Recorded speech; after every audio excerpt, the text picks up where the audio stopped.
Sit jou voete plat op die grond. Hou jou hande met die palm na onder, oop op jou skoot. Maak jou oë toe. Haal nou diep asem in, terwyl jy tot 4 tel. 1, 2, 3, 4. Hou jou asem in vir 4 tellings. 1, 2, 3, 4. Blaas uit. 1, 2, 3, 4. Kom ons herhaal in. 1, 2, 3, 4. Hou.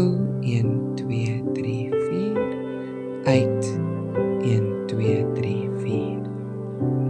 Nou, kom ons herhaal dit. En jy kan saggies vir jouself tel. En terwyl jy asemhaal, raak bewus hoe jou skouers ontspan, jou arms ontspan, hoe jou bene ontspan, en dan voel jy hoe rus jy met daai plat voete op die grond. Die Here beloof in Johannes 14 vers 27 dat Jesus self sy vrede vir ons gee. Terwyl jy met jou voete plat op die grond sit, raak bewus dat Jesus by jou is en dat hy jou rustig maak vir jou vrede gee. As jy nou inasem, dan bid jy en sê, Here, gee my u vrede, en as jy uitasem sê jy, want u is by my.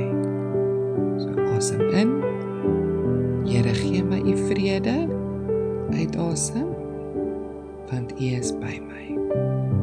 Kom ons bid saam.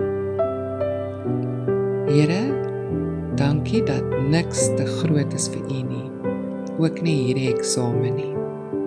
Here, ek weet dat ek nie hierdie alleen hoef te doen nie, dat u by my is, en dat u my rustig maak vir dit wat ek moet doen.